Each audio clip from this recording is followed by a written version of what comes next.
చిత్తూరు జిల్లా గంగాధర నెల్లూరులో ఏర్పాటు చేసిన కదలిరా సభలో టీడీపీ అధినేత చంద్రబాబు ఆవేశపూరిత ప్రసంగం చేశారు.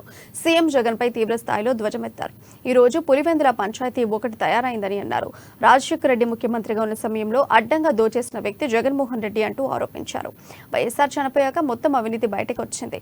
42,000 కోట్ల మేర అవినీతి జరిగిందని సీబీఐ చెప్పిన విషయాన్ని గుర్తు చేశారు. ఆ సమయంలో కేసుల నుంచి తప్పించుకోవడానికి జగన్ ప్రయత్నించాడని ఆరోపించారు.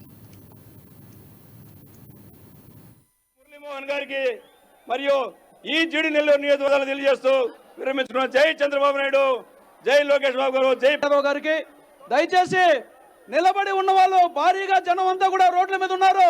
వెనక వైపు రిక్వెస్ట్ చేస్తున్నాం, దయచేసి అందరూ కూడా గ్యాలరీలో ఉన్నటువంటి ఒక కుర్చీ కూడా ఖాళీగా కనబడడానికి మొత్తం కూడా రోడ్ అంతా బ్లాక్ కావడం వల్ల జనం అంతా కూడా దాదాపు గంగాధర నెల్లూరు విలేజ్ వరకు మీకు ఆదాయం పెంచుతాం, రైతును అన్ని విధాలు ఆదుకునే బాధ్యత మేము తీసుకుంటామని మరొక్కసారి మీ అందరికీ హామీ ఇస్తున్నా. ఇది కాకుండా వెనుకబడిన వర్గాలకు ప్రత్యేకంగా సబ్ ప్లాన్ పెడతాం. ఎస్సీలకు, ఎస్టీలకు, మైనారిటీ సోదరులకి, పేదవాళ్ళందరికీ న్యాయం చేసే బాధ్యత ప్రత్యేకంగా మేము తీసుకుంటామని చెప్పి నేను మీకు తెలియజేస్తున్నా. రాష్ట్రం అంతా హామీ ఇస్తున్నా. రక్షత మంచినీటి పథకం ద్వారా ప్రతి ఒక్క ఇంటికి కొళ్ళాయి ద్వారా నీళ్లు ఇచ్చే బాధ్యత మేము తీసుకుంటాం.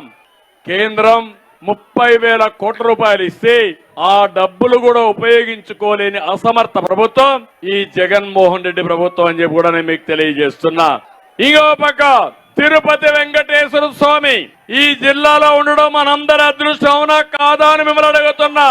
అలాంటి వెంకటేశ్వర స్వామిని అప్రతిష్ఠ చేస్తున్నారు, అపవిత్రం చేస్తున్నారు. అక్కడ చూస్తే ఎన్టీ రామారావు గారు ఎప్పుడూ పెట్టినటువంటి అన్నదానం ఎక్కడికక్కడ సరిగా లేకుండా దెబ్బతినే పరిస్థితి వచ్చింది. ఒక పవిత్రత పోయింది.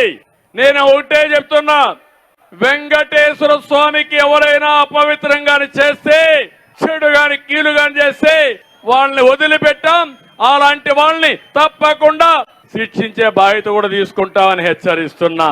వెంకటేశ్వర స్వామిని రాజకీయాలకు ఆడుకుంటున్నారు, పైరవులకు ఆడుకుంటున్నారు.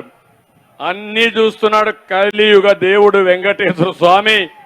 మీ అపవిత్రతతో చూస్తారు, తప్పకుండా శిక్షించే పరిస్థితి వస్తుందని చెప్పి కూడా నేను మీకు తెలియజేస్తున్నా. తిరుపతిని మీరే చూశారు, మొన్న ఎంపీ ఎలక్షన్ లో దొంగ ఓట్లకి కేంద్రంగా చేశారు, చాలా దారుణంగా ప్రవర్తించారు. మళ్ళీ ఈరోజు దొంగ ఓట్లకు శ్రీకారం చుట్టారు.